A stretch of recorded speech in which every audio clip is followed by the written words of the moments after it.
கொலோசேயர் 3வது அதிகாரத்துக்கு திருப்பிக் கொள்ளுங்க. கொலோசேயருக்கு எழுதின நிருபம் 3வது அதிகாரம் 16வது வசனம்.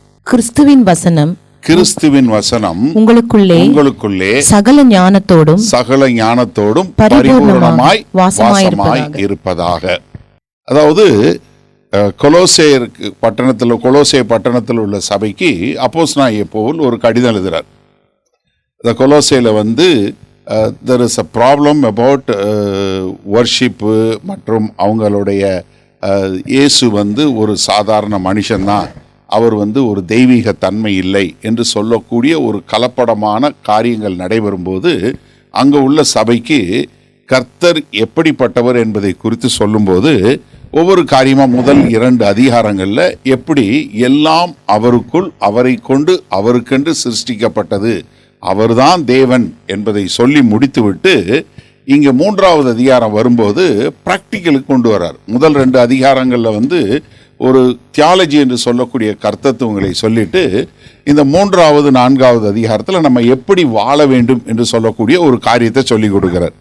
அப்படி சொல்லி கொடுக்கும்போது 3வது அதிகாரத்தில் முதல் பகுதியில் பார்த்தீங்கன்னா, நீங்கள் ஏற்கனவே மரித்தீர்கள், நீங்கள் உங்களுடைய வாழ்க்கை கிறிஸ்துவுக்குள் மறைத்து வைக்கப்பட்டிருக்கிறது, நீங்கள் பூமிக்கு அடுத்தவைகளை இல்லை மேலானவைகளை சிந்தியுங்கள், நீங்கள் கிறிஸ்துவன் என்றவன், உயர்வான வாழ்க்கை உயர்வான காரியங்களுக்கு நீங்கள் வாழ வேண்டும் என்பதை சொல்லிவிட்டுட்டு இங்கே 16வது வசனத்தில் சொல்லும்போது என்ன, கிறிஸ்துவினுடைய வசனம் சகல ஞானத்தோடு உங்களுக்குள் பரிபூரணமாய் வாசமாய் இருப்பதாக அப்படிங்கிறத சொல்லி முடிச்சுட்டு அடுத்து 18வது வசனத்திலிருந்து பார்த்தீங்கன்னா ஒரு குடும்பத்தை எப்படி நிர்வகிக்கணும், ஒரு கணவன் எப்படி இருக்கணும், ஒரு மனைவி எப்படி இருக்கணும், பிள்ளைகள் எப்படி இருக்கணும் அப்படிங்கிற ஒரு ஃபேமிலி ஆர்டரை கொடுக்குறார்.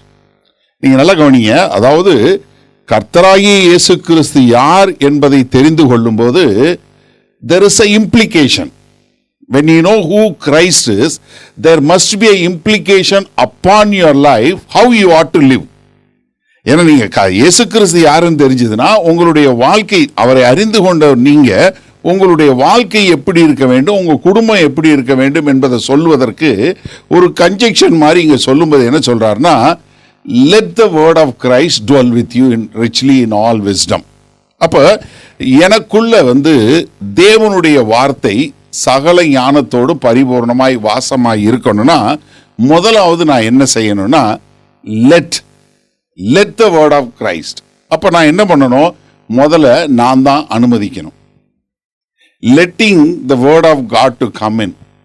அப்ப நான் என்ன பண்ணணும், முதல்ல நான் இப்போ ஒரு வீடு வாடகைக்கு எடுக்கிறோம், 2 let போடுறோம், போட்ட உடனே என்ன பண்றாங்க, 2 let போடணும். இப்போ நம்ம வீட்டை வாடகைக்கு உடனே என்ன பண்றோம், முதல்ல சுத்தம் பண்ணணும். பழசு என்னென்ன குப்பை இருக்கு என்ன இருக்கு அப்படிங்கிறத பார்த்து அதை பூரா கிளீன் பண்ணி நம்ம என்ன பண்ணணும், மறுபடியும் கொடுத்துடணும். நம்ம யூகேல இருக்கிறது நமக்கு நல்லா தெரியும். இப்போ நிறைய பேர் நம்ம எல்லாம் வாடகைக்கு வீடு இருந்து அடுத்த வீடு மாற்றும் போது நமக்கு என்ன வீட்டு ஓனர் டெபாசிட்டை கொடுப்பானா பிடிச்சிக்கிடுவானா, எவ்வளவு பிடிப்பான். நீ என்னதான் ப்ரொஃபஷனலை வச்சு கிளீன் பண்ணாலும், நீ என்னதான் பெயிண்ட் பண்ணாலும் ஏதாவது ஒன்றை பார்த்துட்டு இல்லை இது பிரச்சனை அப்படின்னு பிடிச்சிருவானோன்னு சொல்லி நம்ம என்ன பண்ணுறோம், ரொம்ப சுத்தமாக க்ளீன் பண்ணி அந்த வீட்டை we are cleaning up fully. அப்போ முதல்ல கர்த்தருடைய வார்த்தை வரணும்னா, கர்த்தரோட வார்த்தை நமக்குள்ளே வாசமாக இருக்கணும்னா, நம்ம குடி இருக்கணும்னா முதல்ல நம்ம சில குப்பைகளை எடுக்கணும். நம்ம வாழ்க்கையில் நம்முடைய இருதயத்தில் என்ன இருக்குன்னு சொல்லி பார்த்து அதை நம்ம எடுக்கணும். 119வது சங்கீதம் 11வது வசனம் என்ன சொல்லுது, I have hidden your words in my heart. என்ன, உம்முடைய வார்த்தைகளை என் இருதயத்தில் பொக்கிஷமாய் நான் ஒளித்து வைத்திருக்கிறேன் என்று சொல்லக்கூடியதாக. அப்போ நான் என்ன பண்ணணும், முதல்ல இந்த வார்த்தையை நான் உள்ளுக்குள்ளே பொக்கிஷமாக கொண்டு வரணும்னா முதல்ல நான் க்ளீன் பண்ணணும். இப்போ நம்ம க்ளீன் பண்ணணும் அப்படின்னு சொல்லும்போது நம்ம வாழ்க்கையில் நிறைய காரியங்கள் நம்ம நிறைய இது சொல்லுவோம். இப்போ பார்த்தீங்கன்னா மதியாதார் தலைவாசல் மிதியாதே, சரி, நாய் வாழ நிமித்த முடியாது, இப்படி நிறைய பழமொழி இருக்குது நமக்கு. இதெல்லாம் எங்கேருந்து கற்றுக்கிட்டோம்? சமுதாயத்திலிருந்து கற்றுக்கிட்டோம். கை நினைக்காது அவங்க வீட்டில், இல்லை நம்ம இதை செய்ய மாட்டோம். இப்படி அநேக காரியங்கள் நம்ம இருதயத்தில் நிறையா இருக்கு. என்னதான் நம்ம கிறிஸ்தவனாக வந்தாலும் பழசு எக்கச்சக்கம் இருக்கு. நிறைய நேரங்களில் நம்மளுடைய கோட்பாடுகள் என்ன தெரியுமா, வேத வசனத்திலிருந்து வர்றதில்லை. அப்போ பழசு என்னன்னா, நம்ம என்ன செய்தாலும் எது பண்ணாலும் நம்மளுடைய இருதயத்தில் முதல்ல இதை க்ளீன் பண்ணணும். சுத்தமாக நான் படித்தது, நான் கற்றுக்கிட்டது, நான் மற்றவங்ககிட்ட இருந்து கற்றுக்கொண்டது, இல்லை பெரிய பெற்றோர்கிட்ட இருந்து கற்றுக்கொண்டது, இந்த சமுதாயத்திலேருந்து வழக்கத்திலேருந்து கற்றுக்கொண்ட காரியங்கள் எல்லாம் நான் விட்டு ஒதுக்கி வைத்து சுத்தம் பண்ணி என்ன பண்ணணும், முதல்ல எனக்கு பிரதானமான தேவை தேவனுடைய வார்த்தை என்று சொல்லக்கூடியதாக I must choose to learn the word of God. கர்த்தர் என்னைய காதை திருகி கையை திருப்பி நீ பைபிள் வாசிக்கலைன்னா உனக்கு ஆக்சிடென்ட் ஆயிரும், பைபிள் வாசிக்கலைன்னா உனக்கு வேலையில பிரச்சனை வரும், அப்படியெல்லாம் கிடையாது. தயவுசெய்து நன்றாக புரிஞ்சு கொள்ளுங்க. இது நான் தெரிந்து கொண்டு செய்யணும். நான் கர்த்தரை அறிந்து கொள்ள வேண்டும், அதற்காக நான் வேத வசனம் வாசிக்கிறேன் என்று சொல்லக்கூடிய முதலாவது ஸ்டெப் என்ன வரணும், நான் தான் எடுத்து வைக்கணும். அப்போ இந்த தேவனுடைய வார்த்தையை கற்றுக்கொள்ள letting the word of God. நம்ம அதை அழகா பார்க்கணும். டூ லெட்னு போட்டுக்கிட்டே இருக்காங்க இல்லையா. அப்போ முதல்ல என்ன பண்ணணும், இந்த இனிஷியேஷன் எங்க இருந்து வரணும், ஏன்ட்ட இருந்து வரணும். நான் முயற்சி எடுக்கணும். நான் தேவனுடைய வார்த்தையை கற்றுக்கொள்ள வேண்டும். நான் தேவனுடைய வார்த்தையை முதலாவது எனக்குள்ள வருவதுக்கு let the word of Christ, கிறிஸ்துவின் வசனம். இந்த கிறிஸ்துவின் வசனம் அப்படின்னு சொல்லும்போது நமக்கு எப்பவுமே we hear lot of noises. always we hear எப்பவுமே நமக்கு சத்தம் கேட்டுக்கிட்டே இருக்கும். இப்போ உட்காந்துட்டே இருந்தால் கொஞ்ச நேரம் கழிச்சு, ஐயோ ஒரு நிமிஷம் இப்படி நிமிஷம் போல இருக்கு, உனக்கு உடம்பு வலிக்குது, நீ ரொம்ப நேரம் உட்காந்துட்ட, இல்லை ரொம்ப நேரம் நின்னேன்னா கால் வலிக்குது, கொஞ்ச நேரம் உட்காரு, இன்னும் கொஞ்ச நேரம் அதிகமாக பேசினா ஒரு டீ போட்டால் நல்லா இருக்கும், இல்லை முடிஞ்சதும் கொஞ்சம் சாப்பாடு போட்டால் நல்லா இருக்கு, லேசாக பசிக்கிற மாதிரி தெரியுது, மத்தியானம் வேற நான் சரியாக சாப்பிடல, ஏன்னா சாப்பிட்டா சர்வீஸில் தூக்கம் வந்துருமோ, நான் சரியாக சாப்பிடல, அதனால தான் எனக்கு வயிற்றுக்குள்ளே சத்தம் வருது, இல்லை அதை நான் காரை பூட்டினேனா, இல்லை கீழே கார் நம்பரை போட்டேனா, இல்லை ஸ்டவ்வை ஆஃப் பண்ணனா, இல்லை இதை பண்ணனா, இப்படி அநேக சத்தம் நமக்குள்ளே வந்துக்கிட்டே இருக்கும். இது மாத்திரமில்லை, இந்த பழமொழி மாதிரி வேற நிறைய பேர் நம்மகிட்ட ஏதாவது ஒரு வார்த்தையை சொல்லிக்கிட்டே இருப்பாங்க. எல்லாருக்கும் நடக்கும், நமக்கு எங்க நடக்குது, இப்படி எதையாவது சொல்லி, ஏன்னா தேவனுடைய வார்த்தை தெளிவாக தொனிக்க முடியாதபடி, நமக்குள்ள வர முடியாதபடி நிறைய தடைகள் உண்டாகும். அப்போ நம்ம கேட்கறது கர்த்தருடைய வார்த்தையை கேட்கிறோமா, இயேசு கிறிஸ்துவனுடைய வசனத்தை கேட்டு நம்ம வளர்றோமா, இல்லை எதுல வளர்றோம்? விசுவாசம் எதனால் வரும்? கேள்வியினால் வரும். ரோமர் 10:17 ரொம்ப தெளிவா சொல்லுது. விசுவாசம் கேள்வியினால் வரும். கேள்வி என்ன? தேவனுடைய வசனத்தினால வரும், கிறிஸ்துவின் வசனத்தினால. அப்போ நான் எதை கேட்கிறேனோ அதுலதான் என்னுடைய விசுவாசம் வளரும். நல்லா கவனிங்க, எதை கேட்குறீங்களோ, நீங்க எந்த காரியத்தை குறித்து அதிகமாக கேட்குறீங்களோ அதுலதான் உங்களுக்கு விசுவாசம் வரும். அது உங்களுடைய அன்றாட வாழ்க்கைக்குரிய காரியமாக இருக்கட்டும், இல்லை எதுவாக இருக்கட்டும். உங்கள் பிள்ளையை பார்த்து இவனுக்கு மேத்ஸ் வராதுன்னு சொல்லி பாருங்க, கொஞ்ச நாளுக்கு அப்புறம் அவனே சொல்லுவான், எனக்கு மேத்ஸ் வராது. எப்படிடா சொல்கிற, எங்கள் அம்மா சொல்லியிருக்காங்க. விசுவாசம் வந்துடும். அப்போ என்னன்னா, நான் கேள்விப்படுறது, நான் கேட்கறது எதுன்னா ரொம்ப ஜாக்கிரதையாக இருக்கணும். இந்த செலக்டிவ் ஹியரிங் சொல்லுவாங்க இல்லையா, எதை கேட்கணுமோ அதை மட்டும்தான் நம்ம கேட்கணும். இது இந்த கல்யாணம் ஆனவங்களுக்கு புரியும். ஒய்ஃப் என்னதான் சொன்னாலும் ஹஸ்பண்ட் எல்லாத்துக்கும் மண்டே ஆட்டுவார், கடைசியில் திரும்ப சொல்ல சொன்னால் மாற்றி கரெக்டாக தப்பாக சொல்லிட்டு போயிடுவார் இல்லையா. ஏன்னா அவர் கேட்கறது அவ்வளோதான். இல்லைன்னா நீ எப்போ சொன்ன, அவன் அப்படி சொன்னியா, மறந்துருச்சு, இல்லை கவனிக்கலை, இல்லை கேட்கலை. கேட்போம், ஆனால் உள்ளுக்குள்ளே போகாது. யோசிச்சு பாருங்க, நிறைய நேரங்களில் சொன்னியா, எப்போ சொன்ன, ஓ அப்படியா, ஏன்னா என்ன கேட்டோம், ஆனால் உள்ளுக்குள்ளே போகல. கேட்குறோம், இந்த மாம்சமான காதில் கேட்குறோம், ஆனால் உள்ள போகிறதில்ல. நிறைய நேரங்கள் நம்ம கேட்கறது, நீங்கள் யோசிச்சு பாருங்க, எவ்வளவு தூரம் நீங்கள் கேட்டது உள்ளுக்குள்ளே போய் உங்களை கிரியை செய்யக்கூடியதாக எந்த அளவுக்கு கிறிஸ்துவின் வசனம் உங்களுக்கு கேட்டுச்சு. எவ்வளவு வசனம் வாசிக்கிறோம், எவ்வளவு குவான்டிட்டி, எத்தனை சாப்டர் வாசிக்கிறோம், எத்தனை இது பார்க்குறோங்கல்ல, ஒரு வசனம் வாசித்தாலும் சரி, ஒரு ஃப்ரேஸ் வாசித்தாலும் சரி, அதை நம்ம எந்த அளவுக்கு கேட்கக்கூடியவர்களாய், எந்த அளவுக்கு நம்ம ஏற்றுக்கொள்ளக்கூடிய மக்களாய். அப்போ இந்த கிறிஸ்துவின் வசனம், let the word of Christ dwell with you. இந்த டுவெல் அப்படிங்கிற ஒரு வார்த்தை நமக்கு ரொம்ப முக்கியமான ஒரு வார்த்தை. அதாவது நீங்கள் யோவான் 1வது அதிகாரத்தில் 1வது வசனத்தில் என்ன பார்க்கிறோம்? ஆதியிலே வார்த்தை இருந்தது, அந்த வார்த்தை தேவனிடத்திலிருந்து, அந்த வார்த்தை தேவனாய் இருந்தது. அதிலே கீழே 14வது வசனம் என்ன சொல்லுது? அந்த வார்த்தை மாம்சமாகி நமக்குள்ளே வாசமாய் இருந்தது. The word become flesh and tabernacled among us. என்ன அங்க சொல்லும்போது அந்த வாசமாய் இருந்ததுங்கிற வார்த்தைக்கு நீங்க பார்த்தீங்கன்னா டேபர்நாக்கிள்ங்கிற அந்த அதே பதம் உபயோகப்படுத்தப்பட்டிருக்கு. அதாவது இயேசு கிறிஸ்து வார்த்தையாகிய தேவன் ஒரு ஆசரிப்பு கூடம் எப்படி பழைய ஏற்பாட்டில் இருந்துச்சோ அதே மாதிரி அங்க தேவன் அங்க ஆசரிப்பு கூட எப்படி அவருடைய பிரசன்னத்தை காட்டக்கூடியதா இருந்ததோ அதே மாதிரி தேவனுடைய பரிபூரணம் எல்லாம் கர்த்தராகிய இயேசு கிறிஸ்துவுக்குள் வாசமாய் இருந்தது. அப்ப என்னன்னா, முதலாவது டுவெல்லிங் அப்படின்னு சொல்லும்போது இது இந்த பிளேஸ் நம்மளுடைய டுவெல்லிங் கிடையாது. இது நம்ம எல்லாம் வர்றோம், ஆராதிக்கிறோம், போயிடுறோம். அப்ப நீங்க எங்க உங்களுடைய டுவெல்லிங்கிறது என்ன? உங்களுடைய வீடு. அப்போ வசனம் என்பது, கர்த்தராகிய இயேசு கிறிஸ்துனுடைய வசனம் என்பது நமக்குள்ள வாசமாய் இருக்கணும்னா நம்மளோட குடி இருக்கணும். இது ஹோட்டல் இல்லை, இது ரெஸ்டாரண்ட் இல்லை. ஏதோ சண்டே வந்தோம், நம்ம வசனம் கேட்டோம், போனோம், அப்படி கிடையாது. எப்பொழுதுமே தேவனுடைய வார்த்தை எனக்குள் வாசமாய் இருக்க வேண்டும். அப்போ நம்ம முதல்ல நம்ம இருதயத்தை சுத்தம் பண்றோம். நம்மளுடைய பழைய காரியமெல்லாம் போகணும்னு சொல்லி எல்லாம் பண்ணதுக்கு அப்புறம் இப்போ பழசு போயிடுச்சுன்னா என்ன வரணும்? புதுசா ஒரு ஆள் குடி வரணும்.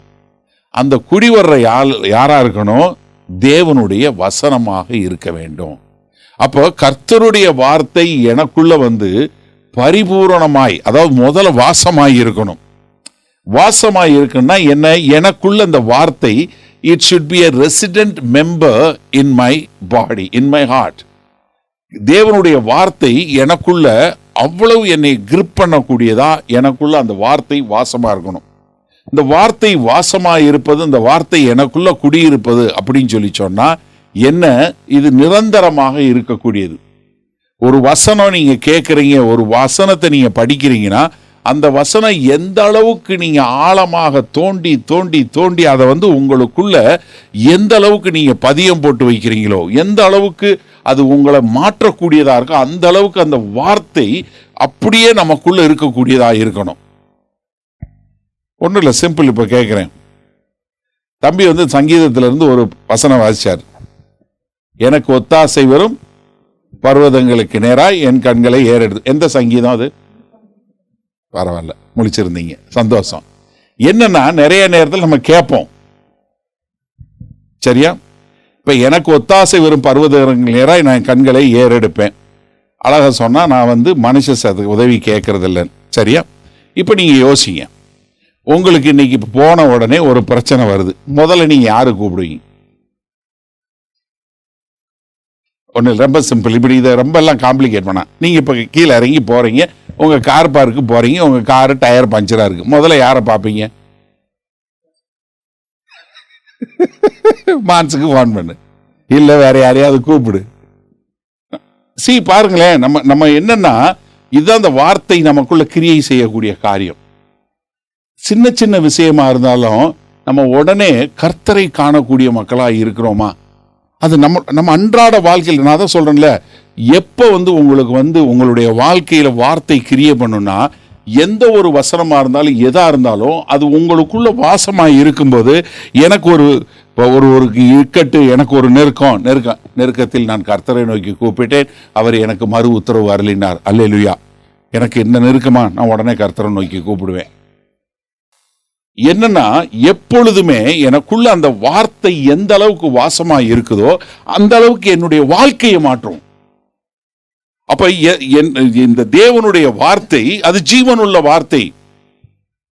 யோவான் 6வது அதிகாரம் 63வது வசனம் சொல்றாரு, the words which I speak they are spirit. அப்ப தேவனுடைய வார்த்தை என்ன நோக்கத்திற்காக அனுப்பப்பட்டதோ, ஏசாயா 55வது அதிகாரம் 8-9 வசனத்தை சொல்லும்போது, உங்களுடைய எண்ணங்கள் என்னுடைய எண்ணங்கள் வேற மாதிரி, ஆனா என்ன சொல்றாரு, இந்த வார்த்தை என்ன எதற்காக அனுப்பப்பட்டதோ அந்த வார்த்தை அந்த கிரியை செய்யாத வெறுமனே திரும்ப வராது. அது சொல்லும்போது உதாரணம் சொல்றாரு, வானத்திலிருந்து பெய்யக்கூடிய மழை எப்படி பூமிக்கு அதற்கான பலனை கொடுத்துட்டு திரும்ப போகுதோ அதே மாதிரி என் வாயிலிருந்து புறப்பட்டு வரும் ஒவ்வொரு வார்த்தையும் வல்லமையுள்ள வார்த்தை. அழகா வொர்ஷிப்ல இன்னைக்கு சொன்னீங்க இல்லையா, கர்த்தர் எல்லாவற்றையும் தன்னுடைய வார்த்தையினால உருவாக்கினார். அந்த வார்த்தை எனக்குள்ள இருக்கு. அந்த வார்த்தை எனக்குள்ள ஜீவிக்கும் போது அந்த வார்த்தை will produce life in me. ஏன்னா அந்த வார்த்தை, ஏன்னா நம்ம வச்சிருக்கிற வார்த்தை மாதிரி ஒரு அற்புதமான வார்த்தை எதுவுமே கிடையாது. நீங்க நன்றாக புரிஞ்சு கொள்ளுங்க. ஏன்னா உலகத்தில் உள்ள புஸ்தகத்துக்கும் வேற இதுக்கும் உள்ளதுக்கும் உள்ள வித்தியாசம் என்னன்னா, this word is a living word. கர்த்தருடைய வார்த்தை ஜீவிக்கிற வார்த்தை, அது எனக்குள்ள வாசமாய் இருக்கக்கூடிய வார்த்தை. எப்படி திரியேக தேவன் பிதா குமாரன் பரிசுத்தாவி என்று சொல்லக்கூடிய திரியேக தேவன் வார்த்தையான தேவன் எனக்குள்ள வாசமாய் இருக்கிறார். அப்ப நான் அந்த வார்த்தை என்று சொல்வது அவர் எனக்குள்ள வாழ்வதற்கு சமம். யோவான் 15வது அதிகாரம் திருப்புங்க. ஏன்னா ரொம்ப அழகா அங்க கர்த்தர் ஒரு செடி கொடி என்று சொல்லக்கூடிய காரியத்துல எப்படி நாம் ஒன்றாய் இருக்கிறோங்கிற காரியத்தை சொல்லி கொடுக்கிறார். சரியா? நீங்க வாசிங்க. யோவான் 15வது அதிகாரம் 1வது வசனத்துல இருந்து வாசிங்க. நான் மெய்யான திராட்சை செடி, என் பிதா திராட்சை தோட்டக்காரர். என்னில் கனி கொடாதிருக்கிற கொடி எதுவோ அதை அவர் அறுத்து போடுகிறார். கனி கொடுக்கிற கொடி எதுவோ அது அதிக கனிகளை கொடுக்கும்படி அதை சுத்தம் பண்ணுகிறார். நான் உங்களுக்கு சொன்ன உபதேசத்தினாலே நீங்கள் இப்பொழுதே சுத்தமானீர்கள். என்னில் நிலைத்திருங்கள். என்ன? என்னில் நிலைத்திருங்கள், நானும் உங்களில் நிலைத்திருக்கிறேன். கொடியானது திராட்சை செடியில் நிலைத்திராவிட்டால் அது தானாய் கனி கொடுக்க மாட்டாது. நீங்களும் என்னில் நிலைத்திராவிட்டால் கனி கொடுக்க மாட்டீர்கள். ஒருவன் என்னிலும் நான் அவனிலும் நிலைத்திருந்தால் அவன் மிகுந்த கனிகளை கொடுப்பான். பாருங்க, ஒருத்தன் என்னிலும் நான் அவனிலும் நிலைத்திருந்தால், இப்ப வார்த்தையாகிய கிறிஸ்து எனக்குள்ள வசனமான அவரும் எனக்குள்ள நிலைத்திருக்கணும், அவரும் எனக்குள்ள வசிக்கணும், நானும் அவருக்குள்ள வசிக்கும் போது நான் என்ன பண்ணுவேன்? அதிக கனி கொடுக்கிறவனாக வருவேன். என்னை அல்லாமல் உங்களால் ஒன்றும் செய்ய முடியாது. ஒருவன் என்னில் நிலைத்திராவிட்டால் ஒரு நிலைத்திருந்தா நீ அதிக கனி கொடுக்கக்கூடியவனா மாறுவ. ஆனா நிலைத்திராவிட்டால் என்ன ஆகும்? வெளியே எரியுண்ட கொடியை போல அவன் எரியுண்டு உலர்ந்து போவான். இப்ப உங்களுடைய வாழ்க்கையில ஒரு ட்ரைனஸ் வருது, உங்க வாழ்க்கையில ஒரு உலர்ந்த தன்மை இருக்கு, உங்க வாழ்க்கையில ஒரு வறண்ட பாதை போல இருக்குன்னா முதல்ல நீங்க செக் பண்றது, எனக்குள்ள வார்த்தை வாசமாய் இருக்கிறதா, எனக்குள் கிறிஸ்து வாசமாய் இருக்கிறாரா. ஏன்னா என்ன ரெண்டுக்குள்ள வித்தியாசம் என்னன்னு சொல்றேன்.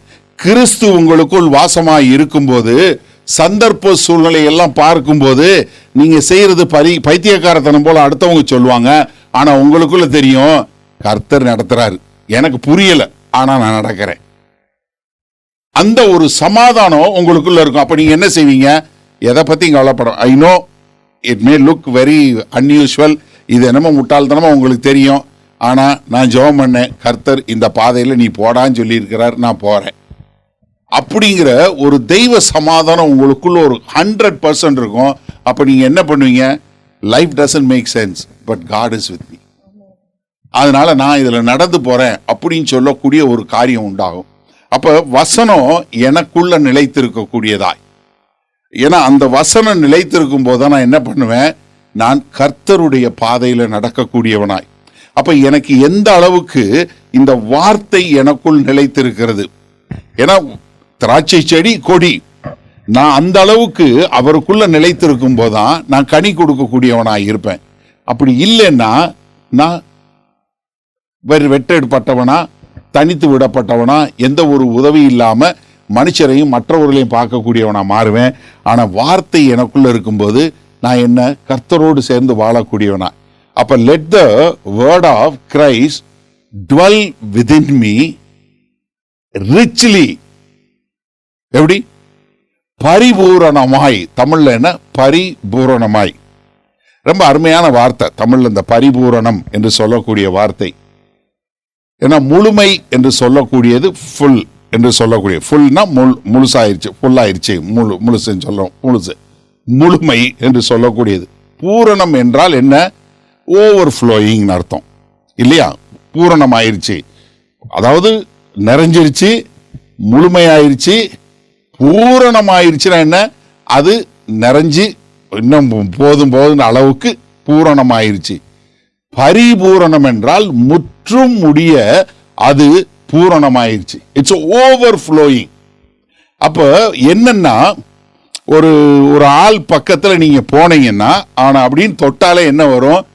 பரிபூரணமா இருக்கிற வார்த்தை வரும். ஒரு மனுஷனுக்குள்ள அந்த வார்த்தை பரிபூர்ணமாய் வாசமா இருக்கும்போது அப்படின்னு தொட்டா போதும், கர்த்தர் எனக்காக எல்லாவற்றையும் செய்து முடிப்பார். இன்னொன்னு, பயப்படாதே, கலங்காதே, திகையாதே, இதோ நான் உன்னுடனே கூட இருக்கிறேன் இப்படின்னு சொன்னா ஒன்னும் கவலைப்படாத, உனக்கு வலப்பக்கம் 1000 பேரும் 10,000 பேர் விழுந்தாலும் வாதை உன்னை அழுகாது. அல்லேலூயா. என்ன நீங்க சொல்லுங்க, நீங்க தொட தொட தொட தொட வார்த்தை வந்துகிட்டே இருக்கும். பரிபூர்ணமா வாசமா இருக்கிறது அதுதான். ஏன்னா உள்ளுக்குள்ள நீங்க எந்த அளவுக்கு வார்த்தையை உள்ள போட போட என்ன வரும்னா, you will be soaked with the word of God, you will be drenched with the word of God, you will be overflowing with the word of God. அப்ப என்ன, உங்ககிட்ட யார் வந்து என்ன சொன்னாலும் உடனே கர்த்தருடைய வார்த்தையில நீங்க பதில் சொல்லுவீங்க, கர்த்தருடைய வசனத்துல நீங்க சொல்ல ஆரம்பிப்பீங்க.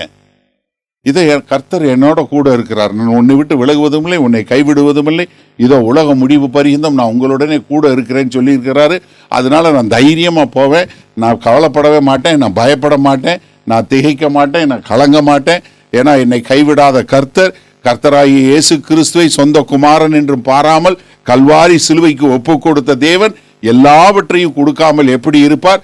தேவன் என் பட்சத்தில் இருந்தால் மனுஷன் எனக்கு என்ன செய்து விடுவான்? வார்த்தை வந்துகிட்டே இருக்கும், வசனமா வந்துகிட்டே இருக்கும். நீங்க எந்த அளவுக்கு அதான் பரிபூரணமாய் வாசமாய் இருப்பதுங்கிறது என்னன்னா, எல்லா ஏரியாலையும் இப்போ ஒரு நல்ல ஒரு வீடு பாக்குறீங்க, ஒரு வீட்டை பார்த்து ஒரு வீட்டை எடுத்துறீங்க, எடுத்தது பூரா எல்லாம் எம்டியா இருக்கு. என்ன பண்றீங்க? ஒவ்வொரு வீடா ஒவ்வொரு ரூமா பார்த்து, ஓகே இந்த ரூம் வந்து லிவிங் ரூமா வச்சுக்கிறோம், இந்த ரூம் பெட்ரூமா வச்சுக்கிறோம், இது கிச்சனு, இது டைனிங்கு, இதுக்கு இந்த மாதிரி வாங்குவோம், இதுக்கு இந்த கர்டன் போடுவோம், இதுக்கு இந்த கலர் போடுவோம், இதுக்கு இந்த சோஃபா போடுவோம், எல்லாம் போட்டு எல்லா பொருள்களும் வச்சிடுறீங்க இல்லையா? அதே மாதிரி நம்ம இருதயத்துல எல்லா இடங்கள்லையும் தேவனுடைய வார்த்தை பரிபூரணமாய் இருக்க வேண்டும். நம்ம எல்லாருக்கும் தெரிஞ்ச வசனம் 119வது சங்கீதத்தில் 105வது வசனம் என்ன? Your word is the lamp unto my feet. என்னுடைய பாதைக்கு, கர்த்தருடைய வார்த்தை என்ன? என்னுடைய பாதைக்கு வெளிச்சமாய் இருக்கிறது. அப்ப நான் நடக்கிற பாதை, நான் எப்படி நடக்கணும், எங்க போகணும், என்ன செய்யணும், எல்லாவற்றையும் சொல்லி கொடுக்கக்கூடியதாய் அவருடைய வார்த்தை எனக்குள்ள இருக்கு. அப்ப பரிபூரணமா தேவனுடைய வார்த்தை வரும்போது என்ன, எனக்கு எல்லாமே, எந்த ஒரு காரியமா இருந்தாலும் சரி, எனக்கு என்ன வேணுமோ அது எல்லாவற்றையும் கொடுக்கக்கூடிய அந்த தேவனுடைய வார்த்தை எனக்குள்ள ஒரு பரிபூரணமாக ஒரு வாசம் செய்யக்கூடியதாய். அப்ப என்ன, நான் எந்த அளவுக்கு தேவனுடைய வார்த்தையை கற்றுக்கொள்ளுகிறேனோ, எந்த அளவுக்கு தேவனுடைய வார்த்தையை உட்கொள்ளுகிறேனோ, அது என்ன பண்ணாகும்? அப்படியே எனக்குள்ள நிறைவாய் வரக்கூடியது. அதான் சமாரிய ஸ்திரீட்ட பேசிட்டு இருக்காரு கர்த்தர். திரும்பி வர்றாங்க சீஷர்கள், சாப்பாடு வாங்கிட்டு வந்து ஆண்டவரே சாப்பிடுங்கன்னு சொல்றாங்க. அப்ப அவர் என்ன சொல்றாரு? என்னுடைய போஜனம் என்ன? தேவனுடைய சித்தத்தை செய்வதே என்னுடைய போஜனமாய் இருக்குங்கிறார். எப்படி? தேவனுடைய சித்தத்தை செய்வதுதான் என்னுடைய போஜனம். நீங்க நல்லா தெரிஞ்சு கொள்ளுங்க. மத்தேயு 4வது அதிகாரம் 4வது சொல்லும்போது, மனுஷன் அப்பத்தினால் மாத்திரம் அல்ல. எப்படி? நீ சாப்பிட்றதுனால மட்டும் ஜீவிக்கிறது கிடையாது. ரொம்ப தெளிவா ஆண்டவர் சொல்றாரு, மனுஷன் அப்பத்தினால் மாத்திரம் அல்ல, தேவனுடைய வாயிலிருந்து புறப்பட்டு வரும் ஒவ்வொரு வார்த்தையினாலும் பிழைப்பான். அப்போ நான் அந்த மாம்சமான ஒரு சாப்பாடை சாப்பிட்டுட்டு நான் பிழைத்திருப்பேன்னு சொல்லி நினைக்க முடியவே முடியாது. அப்ப எனக்கு என்ன பிரதானமா என்னுடைய தேவை, என்னுடைய காரியம் எல்லாம் தேவனுடைய வார்த்தை, அந்த கிறிஸ்துவின் வசனம் என்னவா இருக்கணும், எனக்குள்ள பரிபூரணமாய் வாசமாய் இருப்பதாக. Let the word of Christ dwell with me richly in all wisdom. சொல்லும்போது என்ன சொல்றாரு, தேவனுடைய கிறிஸ்துவின் வசனம் உங்களுக்குள்ளே சகல ஞானத்தோடும் பரிபூர்ணமாய் வாசமாய் இருப்பதாக. இந்த ஞானம், விஸ்டம் அப்படின்னு சொல்லக்கூடிய காரியம் பார்க்கிறோம். விஸ்டம்ங்கிறது என்ன? நாலேஜ்ங்கிறது நோயிங் அபவுட் திங்ஸ். சரியா? ஒரு நாலேஜ் இருக்கு அப்படின்னு சொல்றோம். புத்தி இல்ல, இந்த மாதிரி புத்தி கூர்மை இல்ல, அறிந்து கொள்ளுதல் என்று சொல்லும் போது என்ன நாலேஜ்? நாலேஜ் வந்து என்ன? எனக்கு ஒவ்வொரு காரியத்தையும் knowing about things is knowledge. இப்ப கார் எடுத்துட்டீங்கன்னா, ஆக்சிலேட்டர்ல மிதிச்சா கார் போகும், பிரேக்கை பிடிச்சா வண்டி நிற்கும், ஸ்டேரிங்கை திருப்பினா இந்த பக்கம் திருப்பினா இந்த பக்கம் போகும், இந்த பக்கம் திருப்பினா இந்த பக்கம் போகும், இண்டிகேட்டர் போட்டால் லைட் இந்த பக்கம் எரியும், சுவிட்சை திருப்பினா ஹெட்லைட் எரி. இதெல்லாம் நாலேஜ். ஆனால் இதை எப்போ பயன்படுத்தணும், எந்த நேரத்தில் எதை பயன்படுத்தணும்னு சொல்லி சொல்றது wisdom. Wisdom is the application of knowledge at the right time. Knowing things about is knowledge, but wisdom is application of knowledge at the right time. சரியான நேரத்தில் எனக்கு தெரிந்த புத்தியை உபயோகப்படுத்துவதுதான் ஞானம். இந்த ஞானத்தை கொடுக்கிறது யாரு? தேவன். யாக்கோபு 1வது அதிகாரம் திருப்புங்க. யாக்கோபு 1வது அதிகாரத்தில் 5வது வசனம் பாருங்க. James chapter 1 verse 5. ஒருவன் என்ன ஞானத்திலே குறைவுள்ளவனாய் இருந்தால் அவன் என்ன செய்யணும்? என்ன சொல்லலைன்னா, அங்க வசனத்தில் என்ன சொல்லலைன்னா, ஞானம் வேணும்னா நீ போய் கல்வியை கற்றுக்கொண்டு வா, இல்லை நீ வந்து இதுல வேற யாராவது பெரிய ஒரு இப்ப பக்திமான்ட்ட இல்லை ஒரு நீதிமான்ட்ட இல்லை ஒரு கல்விமான்ட்ட போய் கற்றுக்கொள்ளுன்னு இல்லை. உனக்கு ஞானம் வேணுமா? Do you want a wisdom? Ask me, I will give you. அது சொல்லும்போது என்ன சொல்றாரு? ரொம்ப அழகா சொல்றாரு. நீ சந்தேகப்படாம நீ கேட்டேன்னா உனக்கு நான் என்ன சொல்றாரு? சம்பூர்ணமா. நான் இப்பதான் பூர்ணம் சொல்லி கொடுத்தேன். இது அடுத்த நிலைமை, தேவன் கொடுக்கிற நிலைமை பாருங்க. பூர்ணம் மாத்திரம் இல்ல, சம்பூர்ணம். இது பரிபூர்ணம் இல்ல, சம்பூர்ணம். சகலமும் உள்ள எல்லா ஞானத்தையும் நான் உனக்கு கொடுக்கிறேன். இப்ப நமக்கு என்ன பிரச்சனை யோசிச்சு பாருங்க. போய் முட்டி முட்டி மோதி நான் அதை கத்துக்கணும் இதை கத்துக்கணும் அதை பண்ணி இதை பண்ணி வரணுமா? இல்லை. நான் வந்து இந்தியாவில் இருக்கும்போது ஒரு என்ஜினியரிங் கம்பெனி டேக் ஓவர் பண்ணி அந்த கம்பெனி ரன் பண்ணக்கூடிய one of the most integrated unit. அதெல்லாம் பெரிய பயங்கரமான என்ஜினியரிங் கம்பெனி. எனக்கு எந்த ஒரு என்ஜினியரிங் பேக்ரவுண்டும் கிடையாது. அப்போ அந்த கம்பெனிக்கு நான் வைஸ் பிரசிடெண்ட்டாக அந்த கம்பெனி வந்து it was making a loss making unit. இப்போ மோர் தென் ஒரு 500 பீப்புள் வேலை பார்த்தாங்க. ஸோ அப்போ அங்கே போகும்போது பார்த்தீங்கன்னா எல்லாமே டூல் இன்ஜினியரு இல்லை பெரிய பெரிய இன்ஜினியரிங் படித்தவங்க எல்லாம் வந்து ஒரு 15 வருஷம் 20 வருஷம் வேலை பார்த்து ஒரு பயங்கர அனுபவத்தில் உள்ளவங்க தான். எனக்கு டிஜிஎம்மாக இருந்தவர் வந்து டெபுட்டி ஜெனரல் மேனேஜராக இருந்தவர் வந்து பார்த்தீங்கன்னா கிட்டத்தட்ட ஒரு 20 வருஷத்துக்கு மேலே டூல் இன்ஜினியராக இருந்தவர். ஒரு பயங்கரமான பழுத்த பழம் பார்த்தீங்கன்னா பயங்கர இது. இப்படி எல்லாரும் இப்படிப்பட்ட ஆளுங்க. இப்போ நான் அந்த கம்பெனியை நிர்வகிக்கிறதுக்கு போய் இது பண்ணும்போது நமக்கு ஒன்றும் தெரியாது. நம்ம போய் எக்ஸிபிஷனில் பார்த்த மாதிரி தான் இருக்கும். இவ்வளோ பெரிய மிஷினா எப்பா இப்படி பெருசாக இருக்குது அப்படிங்கிற மாதிரி தான். அதில் இந்த அலுமினியம் டை காஸ்டிங், அப்புறம் பிளாஸ்டிக் இன்ஜெக்ஷன் மோல்டிங், இந்த மாதிரி நிறையா என்ஜினியரிங் எல்லாமே பண்ணிட்டு இருந்தாங்க. ஒரு சில நேரத்தில் நீங்கள் வந்து பார்த்தீங்கன்னா நீங்கள் பாஸாக இருப்பீங்க, நீங்கள் போனீங்கன்னா என்ஜினியரிங் எல்லாம் பெரிய பெரிய டிராயிங் தான் வச்சுருப்பானுங்க. பயங்கர பெருசாக டிராயிங் வச்சு தான் எல்லாம் உட்காந்து பேசிகிட்டே இருப்பானுங்க. நம்ம போன உடனே பேச்சை நிறுத்திடுவானுங்க. எப்படி? நம்ம போய் பக்கத்தில் நின்று பேச்சை நிறுத்திடுவானுங்க. இவன் வந்துட்டான், இவனுக்கு என்ன தெரியும், ஒன்றும் தெரியாது, இவனுக்கு கீழே வேலை பார்க்கணும், நம்ம எல்லாம் உட்காந்துருக்கோம் அப்படிங்கிற மாதிரி, எதுக்கு நம்ம டைமை வேஸ்ட் பண்ணிக்கிட்டு அப்படிங்கிற மாதிரி இடத்துல பேசாமல் போயிடும். ஒரு முறை என்ன நடந்ததுன்னா, நாங்கள் வந்து ஃபியட் கம்பெனிக்கு வந்து ரியர்வியூ மிரருக்கு ஒரு aluminium die casting component supply பண்ணோம். அப்போ ஃப்ரான்ஸ்லேருந்து ஒரு டெக்னீஷியன் வந்தார். அவங்க ஏர்போர்ட்டில் பிக்கப் பண்ணி அவங்க ஹோட்டலில் இருந்தார். அப்போ அவர் போகும்போது என் கூட காரில் வரணும், கோயம்புத்தூரில் இருந்ததுனால அவர் கூட என் கார் போய் பிக்கப் பண்ணிவிட்டு என்னை பிக்கப் பண்ணி நாங்கள் 2 பேரும் ஃபேக்ட்ரிக்கு போனோம். அப்போ போகும்போது அவர்கிட்ட பேசிட்டு போனேன். அப்போ அவர் வந்து இந்த மாதிரி பிரச்சனை, டெக்னிக்கல் பிரச்சனை இருக்குது, அதுக்காக வந்தேன் அப்படின்னாரு. சரி, ஒன்றும் பிரச்சனை இல்லை அப்படின்னு சொல்லி அது போன உடனே அங்கே ஆளுங்கள்லாம் வந்து கூப்பிட்டு போயிட்டாங்க. உட்காந்து அவனுங்க எல்லாம் பெருசாக பரப்பி வச்சு நிறைய பேசியிருந்தாங்க. சரின்னு விட்டுட்டு வந்துட்டேன். மத்தியானம் எனக்கு சாப்பாடு சாப்பிட போகும்போது அங்கே வந்துச்சு, ஐயோ வெள்ளைக்காரன் இவனுக்கு சாப்பாடு என்ன பண்ணானுன்னு தெரியாதே, ஒரு வேளை நம்ம சாண்ட்விச் ஏதாவது பண்ணோம், இல்லைன்னா இவனுங்க நம்ம பிரியாணி வாங்கிடுவானுங்க, இல்லை வேறு எதையா பண்ணிடுவானுங்க. அதனால் நான் என்ன செஞ்சு, சாப்பாடு என்ன பண்ணீங்க அப்படின்னு சொல்லி என் செக்ரட்டரியை கூப்பிட்டு கேட்டப்போ, இல்லை சார் ஒன்றும் பண்ணல, பொள்ளாச்சி கூப்பிட்டு போகலான் இருக்காங்கன்னு. நான் சொன்னேன், சரி இரு ஒரு நிமிஷம் நான் என்னென்னு பார்க்குறேன்னு சொல்லிட்டு வழக்கம் போல் நான் மேலே போனேன். யூ ஒன்ட் பிலீவ் இட், ஒரு 2-3 டை வச்சுருந்தாங்க, அத்தனை டிராயிங்கு இதெல்லாம் போட்டு எல்லாம் பண்ணியிருந்தானுங்க. அந்த காம்பவுண்டை வச்சு எல்லாம் பேசிகிட்டு இருந்தானுங்க. நான் போன உடனே டபக்கு நிறுத்திட்டானுங்க. நான் சரின்னு சொல்லிட்டு அங்கே சைடில் ஒரு பையன் இருந்த இன்ஜினியர்கிட்ட சும்மா தோளில் கை போட்டு, தம்பி என்ன பிரச்சனைன்னு எனக்கு புரிகிற மாதிரி சொல்லுடான்னு சொன்னான். இந்த ஒரு ராடு ஒன்று பண்ணுறோம், அந்த ராடை அட்ஜஸ்ட் பண்ணால் வெளியே இருக்க மிரர் வந்து மாறணும். அந்த ராடில் வந்து நம்ம பண்ணும்போது அதில் வந்து உள்ளுக்குள்ளே வந்து இது வந்து பபுள், ஏர் பபுள் வந்துடுது. அதனால அதை ப்ரெஸ் பண்ணால் கொஞ்சம் ஏர் பபுள் இருந்துச்சுன்னா அது குவாலிட்டியில் இதாயிரும், அது உடஞ்சிடக்கூடாது. அது கிராஸ் செக்ஷன் பண்ணும்போது அதில் ஏர் பபுள் வருது. ஏன்னா நம்மகிட்ட இருக்க மிஷின் வந்து இருக்கிறதுலே லோயஸ்ட் கெப்பாசிட்டி வந்து 125 டன்னு. இது போடணும்னா நம்ம ஒரு 20 டன்ஸ் இல்லை 15 டன்ஸில் தான் போடணும். நம்மக்கிட்ட இது இல்லை, அதனால இது வெளியும் அப்படி இல்லை, மிஷின் இங்கே எங்கேயும் இல்லை, அதனால நமக்கு இது பிரச்சனையாக இருக்குது, அதை தான் நாங்கள் பார்த்துட்ருக்கோன்னு.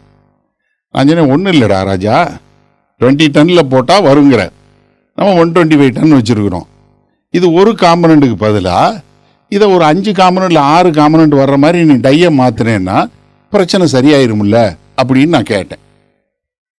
ஒரு நிமிஷம் இருங்க, அப்படி இருங்க சார் அப்படின்னு சொல்லிட்டு டக்குன்னு ஒரு 5 நிமிஷம் இதை போட்டான். இதெல்லாம் போட்டுட்டு டிஜிஎம்மை கூப்பிட்டான். அங்கே பாருங்க சார் இது சொல்கிறாரு, இது செஞ்சால் கரெக்டாக வந்துடும் அப்படின்னா. அப்புறம் எல்லாம் உட்காந்து கச்சாமுச்சான்னு பேசினானுங்க, எல்லாம் அதை பண்ணானுங்க இதை பண்ணானுங்க, என்னென்னமோ ஃப்ளோ சீட்லாம் போட்டானுங்க, எல்லாம் போட்டானுங்க. ரைட்டு ஓகேனா நான் சொன்னது, வெள்ளைக்காரன் நீ வாயா, நான் கூப்பிட்டு போகிறேன், சாப்பிட கூப்பிட்டு போகிறேன். நான் உன்னை கூப்பிட்டு போய் கீழே சாண்ட்விச் வாங்கிட்டு வர சொல்லி என் கேபினில் சாப்பிட்டு முடிச்சுட்டு சென்னை ஒரு அனுப்பிச்சேன். சாப்பிட்டு முடிச்சுட்டு நான் என் கேபினுக்கு போகிறேன். டிஜிஎம் ஒரு 10-15 டிராயிங் ஒரு ஆளுங்களோட வந்து நிற்கிறார். என்ன, எனக்கு இந்தந்த காம்பனண்ட்ல எல்லாம் பிரச்சனை இருக்குது, எனக்கு நீங்கள் பதில் சொல்லுங்கன்னு. யோசிச்சு பாருங்க, நமக்கு எந்த இன்ஜினியரிங் நாலேஜும் கிடையாது, எந்த அறிவும் கிடையாது. ஆனால் எல்லாம் எனக்கு என்ன தெரியும், கர்த்தரை தெரியும். நீங்கள் கர்த்தரோடு வாசம் பண்ணக்கூடிய ஒரு காரியத்தில் மட்டும் நீங்கள் வந்துட்டீங்கன்னு வைங்க, அதுக்கப்புறம் என்ன தெரியுமா செய்வாங்க, நடுராத்திரி ஏதாவது பிரேக் டவுன் வந்துடும், ஃபோன் பண்ணுவான். நான் கேட்பேன், ரொம்ப ஆச்சரியமாக இருக்கும். சொல்லுடா மெஷினில் என்னென்ன இருக்குன்னு கேட்பேன் நான். ஏன்னா எனக்கு என்ன தெரியாதுல்ல, மெஷினில் என்னென்னலாம் இருக்குது சார், ஹைட்ராலிக் இருக்குது சார், மெக்கானிக்கல் இது இருக்குது சார், அப்புறம் டை மூவ் பண்ணுறதுக்கு நமக்கு ஒரு ஹேண்ட் இருக்குது சார், அப்புறம் அது க்ளோஸ் பண்ணுற டை க்ளோஸ் பண்ணுறதுக்கு ஒரு இது இருக்குது சார், அப்புறம் இது சொல்லிகிட்டே வருவானா, டேய் இதை பாரு, அது அந்த இதுதான் எனக்கு என்னமோ பிரச்சனை, ஓகே சார்னு வச்சுருவான் ஃபோனை. ஒரு நிமிஷம் கூட யோசிக்க மாட்டான். ஏன்னா அவனுக்கு தெரியும் சார் சொன்னாருன்னா அது கரெக்டாக இருக்கும் அப்படின்னு. யோசிச்சு பாருங்களேன், மெஷினில் என்னென்ன இருக்குன்னு கேட்குற ஒரு ஆள் சொல்கிறதுக்கு நம்பி ஒரு என்ஜினியர் வேலை பார்க்குறான்னா அப்போ எப்படிப்பட்ட ஒரு ஞானம், கர்த்தருடைய ஞானம். கர்த்தருக்கு எல்லாமே தெரியும். இதில் நம்ம என்ன பிரச்சனை பண்ணுறோம்னா, நம்ம என்ன இது பண்ணோம், கிறிஸ்தவர்கள் வந்த உடனே நம்ம we think God is only interested in spiritual matters நினைக்கிறோம். That's where we go wrong. We think only Bible related wisdom மட்டும்தான் ஆண்டவர் சொல்லி கொடுப்பாரு, இல்லை இந்த இது நம்ம வந்து சர்ச் ரிலேட்டடு இல்லை இது ரிலேட்டடு ஸ்பிரிச்சுவல்னு கிடையவே கிடையாது. God is interested in every area of my life. God is interested in every area of your life. உங்களுடைய வாழ்க்கையில் நீ என்ன செய்யணும், உங்கள் வேலையை எப்படி செய்யணும். அட்லின்ட்ட கேளுங்க, அவங்க இப்போ செய்த வேலையில் எவ்வளோ பெரிய ஒரு ப்ரொமோஷனை கொடுத்து இன்னைக்கு வந்து எல்லாரும் முன்னாடி அவங்க ஹீலிங் கவுன்சிலே அவங்கள வந்து ஒரு பெரிய ஒரு இது பாராட்டி அவங்களுக்கு அங்கே ஒரு ப்ரைஸை கொடுத்து அங்கேருந்து ஹீலிங் கவுன்சிலேருந்து யாருமே வந்து கிங்கையும் குயினையும் போய் பார்த்ததில் ஆளாக கொண்டு போய் ராஜாக்களோடு ராணிகளோடு உட்கார வைப்பேன் கொண்டு போய் உட்கார வச்சுட்டு வந்தார். எனக்கு ஒரு சான்ஸ் இருக்குது. மே மாதம் டீக்கு வந்து ஒரு ஆளை கூட்டு போட என்னையே கூட்டு போகிற சொல்லியிருக்கிறாங்க. யோசிச்சு பாருங்க, இதெல்லாம் மனுஷ ஞானமே கிடையாது. நீங்கள் நினச்சிங்கன்னா இது ஏதோ நானோ இல்லை அவங்களோ வந்து பெரிய ஞானத்தை செயல்பட்டாங்க, இதனால கிடையவே கிடையாது. த மோர் யூ ட்ரா க்ளோசர், நீங்கள் கர்த்தரோடு வர வர, கர்த்தருடைய வார்த்தை உங்களுக்குள்ள வர வர ஞானத்தை கர்த்தர் கொடுப்பார். நீ யாருக்கிட்ட என்ன பேசணும், எதை செய்யணும், எப்படி செய்யணும், எல்லாத்தையும் கர்த்தர் கற்றுக் கொடுப்பாரு. அதனால சொல்லும் ஒருவன் உங்களுக்கு ஞானத்தில் குறைவுள்ளவனாய் இருந்தால் என்ன, யாவருக்கும் சம்பூரணமாய் கொடுக்கிறவரும் ஒருவரையும் என்ன பண்றதில்ல, கடிந்து கொள்ளாதவரும். நீங்க கேட்க வேண்டியதுதான் உங்களுடைய கடமை. இப்ப கர்த்தருடைய வார்த்தை சகல ஞானத்தோடும் என்ன உங்களுக்கு பரிபூரணமாய் வாசமாய் இருக்கக்கூடியதுன்னா என்ன, இந்த ஞானம் உங்களுக்கு உண்டாகும், இந்த விஸ்டம். அப்ப இந்த விஸ்டம் என்னன்னா, ஒரு சாதாரணமா நீங்க சொல்லக்கூடிய ஒரு வார்த்தையில சொல்லக்கூடிய பதில் போதும். சில நேரங்களில் நிறைய பேசணும்னு அவசியமே இல்லை. சின்னதா ஒரு வார்த்தை இல்லை சின்னதா ஒரு காரியம் சொன்னா போதும், டக்குன்னு சரியா இதாயிரும். ரொம்ப ரொம்ப ஈஸியா தேவ ஞானம் இருக்கு பாருங்க, அது சரியான நேரத்தில் அப்படி அப்படி சொல்லக்கூடிய ஒரு வார்த்தை போதும், அவ்வளவு அழகா நேர்த்தியா மாற்றக்கூடியதா. அப்போ மறுபடியும் கொலோசியர் 3:16 பார்க்கிறோம். கிறிஸ்துவின் வசனம் உங்களுக்குள்ளே சகல ஞானத்தோடும் பரிபூரணமாய் வாசமாய் இருப்பதாக.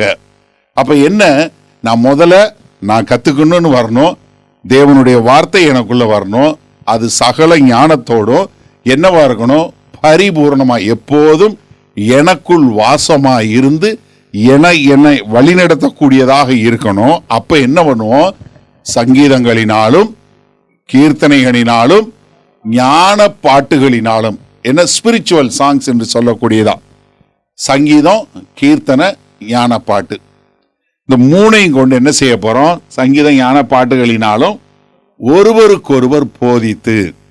இப்ப இந்த கிறிஸ்தவ வாழ்க்கை என்று வரும்போது நல்லா தெரிஞ்சு கொள்ளுங்க, நீங்க கிறிஸ்தவ அப்படின்னு சொல்லி சொன்னா ஒரு தனி ஆளா இருக்கவே முடியவே முடியாது. You cannot. நீங்க ஒரு அமைப்புல, ஒரு குடும்பத்துல, ஒரு கிறிஸ்தவ ஒரு குடும்பத்துல இருக்கக்கூடிய ஒரு மக்களாய் தான் இருக்க முடியும். ஒரு சிலருக்கு என்ன பிரச்சனை வரதான் செய்யும். எந்த வீட்டில் பிரச்சனை இல்லை, எல்லா வீட்லையும் பிரச்சனை தான் இருக்கும். ஆனா என்ன, அதையும் மீறி நம் ஒருவரை ஒருவர் நேசிக்கக்கூடிய மக்களாய். அப்ப என்ன சொல்றாரு, நீங்க என்ன பண்ணணும், ஒருத்தருக்கு ஒருத்தர் போதிக்கணும். Teaching one another. எதுல, சங்கீதத்துல, கீர்த்தனையில, ஞான பாட்டுகள்ல, மூணு மூலமா நம்ம ஒருத்தருக்கு ஒருத்தர் போதிக்கக்கூடிய மக்களா. இப்ப நீங்க போதிக்கணும் அப்படின்னு சொல்லி சொன்னா எல்லாரும் வந்து மைக் எடுத்து பேசுறது இல்ல. ஒரு கணவன் மனைவிக்கு, மனைவி பிள்ளைகளுக்கு, இல்ல கணவனுக்கு, இல்ல பிள்ளைகள் பெற்றோருக்கு, பெற்றோர் பிள்ளைகளுக்கு, இப்படி ஒருத்தருக்கு ஒருத்தர் நம்ம வந்து என்ன சொல்லக்கூடிய மக்களாய், தேவனுடைய வார்த்தையை போதிக்கக்கூடிய மக்களாய். அப்ப என்ன, நம்ம வந்து தேவனுடைய பாடலை சொல்லி நம்ம அது சொல்லும்போது நம்ம கர்த்தரை நோக்கி கூப்பிடக்கூடியதாய். ஏன்னா அருமையா அந்த பாடல் பெர்க்மேன் எழுதியிருக்கார் இல்லையா, துயரத்தில் கூப்பிட்டேன் அழுகுரல் கேட்டீரையா அப்படின்னு சொல்லி, ரொம்ப அழகான ஒரு பாடல். அப்ப என்ன, நம்ம ஒருத்தருக்கு ஒருத்தர் பாடல்கள்ல நம்பிக்கை இல்லாம இருக்கிறியா, இந்தா கர்த்தர் உனக்கு நம்பிக்கையின் தேவனாய் இருக்கிறார். நீ பயமா இருக்கிறியா, பயப்படாத, கர்த்தர் உன்னோடு கூட இருக்கிறார். இதோ இஸ்ரவேலை அழைத்த தேவன், இதோ ஒன்னு அழைத்த தேவன் உன் கூட இருக்கிறார் அப்படின்னு சொல்லக்கூடியதா நீங்க ஒருத்தருக்கு ஒருத்தர் போதிக்கக்கூடிய மக்களாய். டீச்சிங் தம். அடுத்த வார்த்தை என்ன தெரியுமா, ஒருத்தருக்கு ஒருத்தர் என்ன போதித்து புத்தி சொல்லி கொண்டு. அப்ப இந்த ரெண்டாவது முதல் வார்த்தை டீச்சிங் என்று சொல்லக்கூடிய வார்த்தை, ரெண்டாவது வார்த்தை வந்து என்னன்னா அட்மானிஷிங் என்று சொல்லக்கூடிய பதம். இந்த அட்மானிஷிங் இல்ல புத்தி சொல்லி கொண்டு அப்படிங்கிறது என்னன்னா, நீங்க வந்து அவங்க கேட்கிறவங்க என்ன நிலைமையில இருக்கிறாங்க, அவங்க குற்றப்பட்டு போய்விடாதபடி. ஆனால் அதே சமயத்தில் அன்போட அவர்களுக்கு அதை போதிப்பது தான் அட்மானிஷிங் என்று சொல்ல. டீச்சிங்க்கும் அட்மானிஷிங்கும் உள்ள டிஃபரன்ஸ் தான். ஏன்னா இதில் ஒரு அன்பு வெளிப்படும், அதில் அன்பு வெளிப்படாமல் சத்தியத்தை சொல்லக்கூடியதான். இப்போ எப்படி ஒரு சர்ஜன் உங்களுக்கு உடம்புல கட்டி இருந்தால் அதை வெட்டி எடுக்கணுங்கிறார், அது இன்னொருத்தர் என்ன பண்ணுறாரு, அதுக்கு கட்டு போட்டு காயம் போட்டு இது பண்ணுற மாதிரி அந்த மாதிரி செய்கிறது தான். அப்போ என்ன, ஒருத்தவங்க எங்கே கண்டிப்போடு சொல்ல வேண்டிய ஒரு டீச்சிங் என்று சொல்லக்கூடிய அது இருக்கணும், இன்னொரு இடத்துல என்ன அட்மானிஷிங் என்று சொல்லக்கூடியதாய் அவங்கள உற்சாகப்படுத்தக்கூடியதா, அதே சமயத்தில் அவங்களுக்கு புத்தி சொல்லக்கூடியதா, இதை இப்படி செய்யலாம். இது நிறைய இடங்கள்ல நீங்கள் பார்த்தீங்கன்னா ஒரு சிலர் கரெக்டாக தான் சொல்லுவாங்க, ஆனால் அது சிலரை காயப்படுத்திடும். என்ன இப்போ நீங்கள் சொல்கிறதே இப்போ ஒரு உதாரணத்துக்கு சொல்கிறேனே, ஒரு கணவன் மனைவியில் வரும்போது மனைவிக்கு ஒரு சில நேரத்தில் நல்லா தெரியும், தலைவன் இந்த பக்கம் போனான்னா மாட்டிக்கிடுவான்னு தெரியும். அப்போ சொல்லுவாங்க, இது வேண்டாம், இந்த ஆளை நம்பி நீ காசு கொடுக்காத, இந்த ஆளுக்கு நீ காசு கொடுத்தேன்னா உன்னை ஏமாத்திட்டு போயிடுவான் அப்படின்னு சொல்லி ஒய்ஃப் சொல்லுவாங்க. ஆனால் ஹஸ்பண்ட் என்ன சொல்லுவார், ஓ ஆளைய பாரு, எனக்கு தெரியாது, நீ இதெல்லாம் சொல்லாத, எனக்கு தெரியும், அவன் எத்தனை வருஷம் என் ஃப்ரெண்டு தெரியுமா, நான் எப்படி பழகிருக்கேன் தெரியுமா, நீ ஒன்றும் சொல்லாத அப்படின்னு சொல்லுவார். ஆனால் கரெக்டாக அவன் சொன்ன மாதிரியே ஏமாத்திட்டு போயிடுவான். ஏமாத்திட்டு போன உடனே நம்மால் பாதி பேர் உண்மை சொல்ல மாட்டான். ஏன்னா பிரச்சனை என்னென்னா, போய் சொன்னால் மூஞ்சில் அடித்த மாதிரி சொல்லுவான்னு ஒரு பயம் இருக்கும்.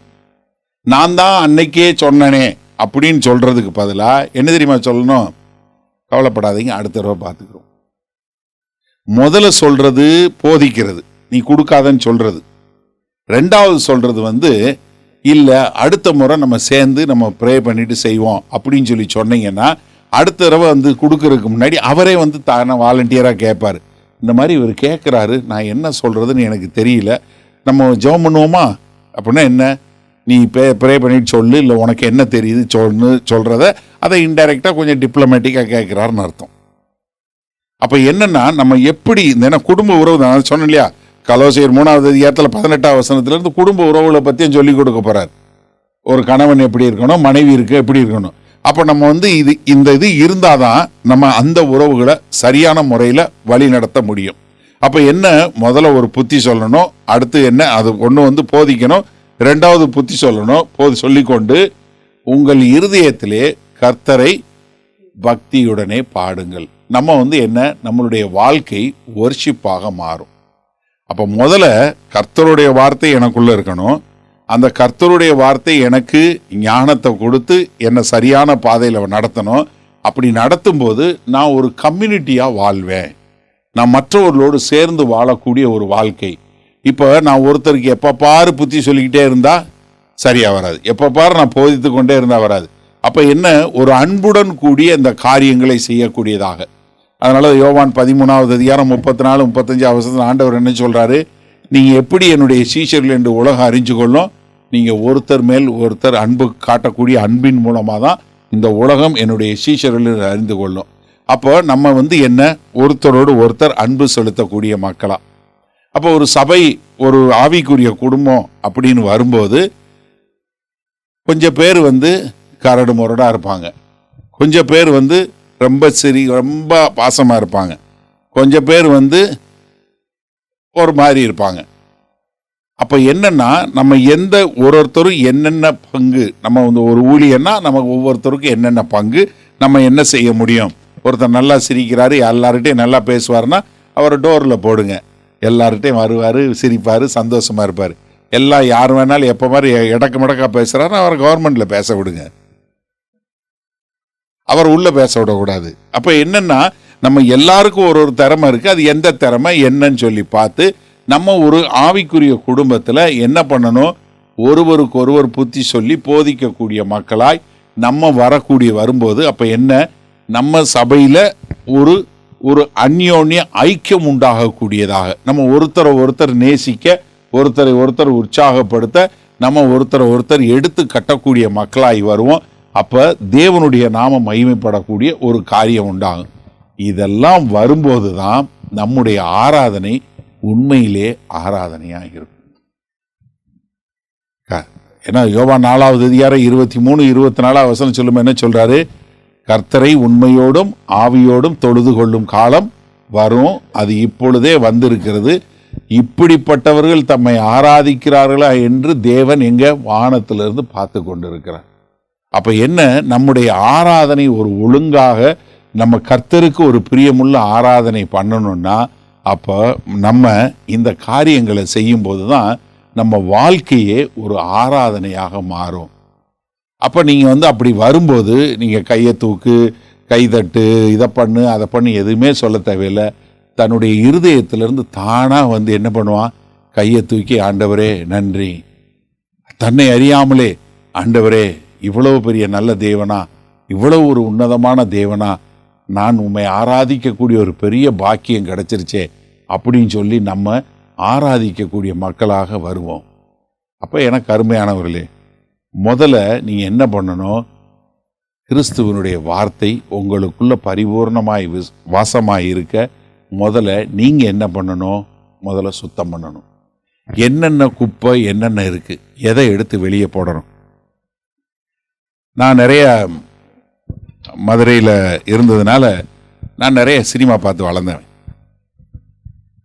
எங்களுக்கு மதுரையில் வேறு எந்த என்டர்டெயின்மெண்ட்டும் கிடையாது. நான் ஃப்ரைடே ஒரு மெசேஜ் சொல்லும்போது கூட சொன்னேன். ஏன்னா எங்களுக்கு இருந்த ஒரே என்டர்டெயின்மெண்ட் சினிமா தியேட்டர் தான். அது தீபாவளி அப்படின்னு வந்துருச்சு, இல்லை ஏதாவது ஒரு பண்டிகைன்னு வந்துச்சுன்னா எத்தனை சினிமா ரிலீஸ் ஆகுதோ அத்தனை சினிமாவும் போயிடுவோம், எல்லாம் பண்ணிடுவோம். அப்போ என்ன, அந்த சினிமா போகிறது, அந்த பாட்டு, இப்படி பழகி எல்லாம் பழகியாச்சு. நான் இப்போ போன வாரம் இந்தியாவில் இருக்கும்போது இந்த சர்ஜரி முடிச்சுட்டு எல்லாம் வரும்போது அங்கே ஒரு கடையில் போய் நின்றுட்டு இருந்தேன். அப்போ ஒரு இது மெடிக்கல் ஷாப்பில் வாங்குறக்கா நின்றுட்டு இருந்தேன். அப்போ பக்கத்தில் இருக்க ஒரு டீ ஷாப்பில் பாட்டு போட்டாங்க. 1980களில் ரிலீஸ் ஆன சினிமா பாட்டு போடுறாங்க. I was so surprise. என்னால் அந்த பாட்டு வரியை சொல்ல முடிஞ்சது.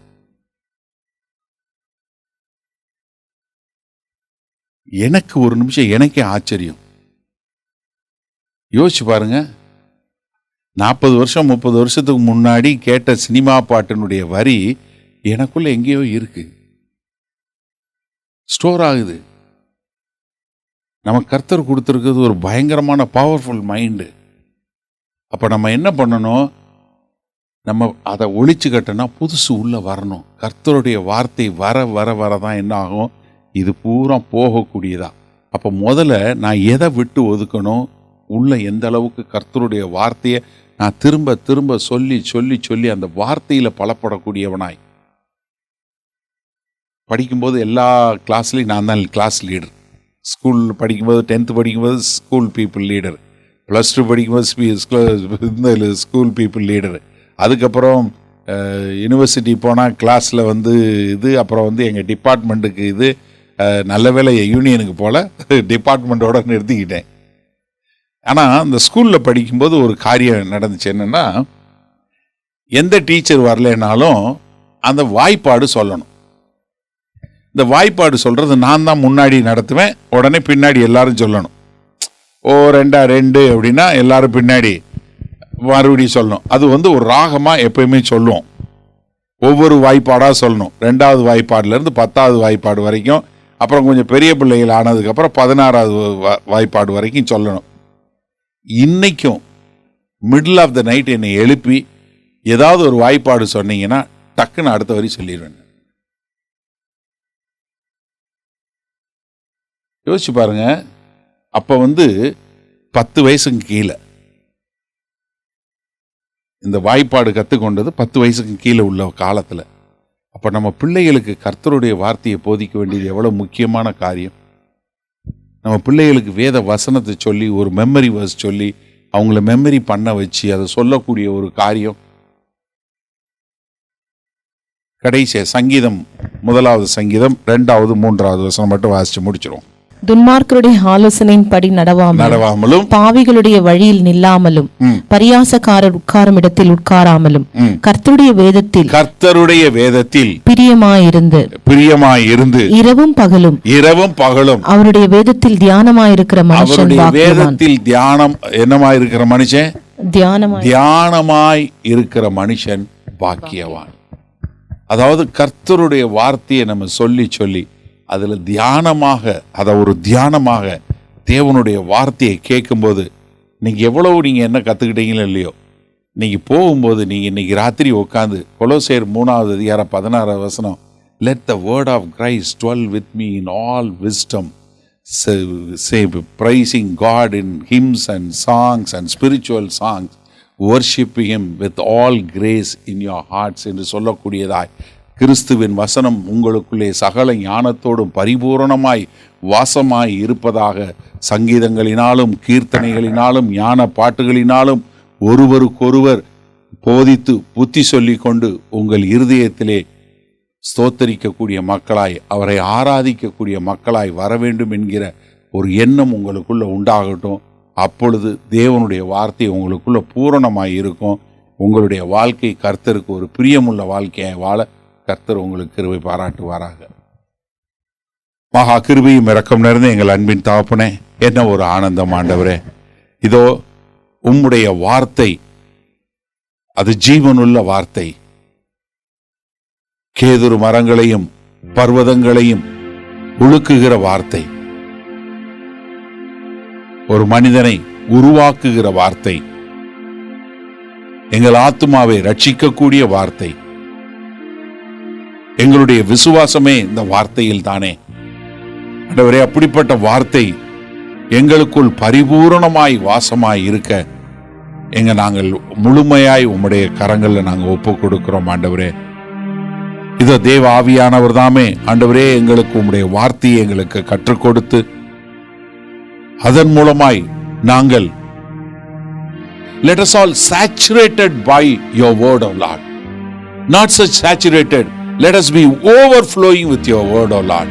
ஆமா ஆண்டவரே, எங்களுக்குள் பரிபூர்ணமாய் வாசமாய் இருந்து ஆண்டவரே அது ஓவர்ஃப்ளோவாய் வந்து ஆண்டவரே எப்போதும் நாங்கள் உம்முடைய வார்த்தையின்படி வாழுகிறவர்களாய் வாழ எங்களை முழுமையாய் அர்ப்பணிக்கிறோம். நாங்கள் ஒருவருக்கொருவர் புத்தி சொல்லி ஆண்டவரே போதித்து உம்முடைய வார்த்தையில் பலப்பட்டவர்களாய் வாழ எங்களை அர்ப்பணிக்கிறோம். மீட்பெரும் இரட்சகருமாகிய இயேசு கிறிஸ்துவின் மூலம் ஜெபிக்கிறோம் ஜீவனுள்ள வல்ல பிதாவே, ஆமென்.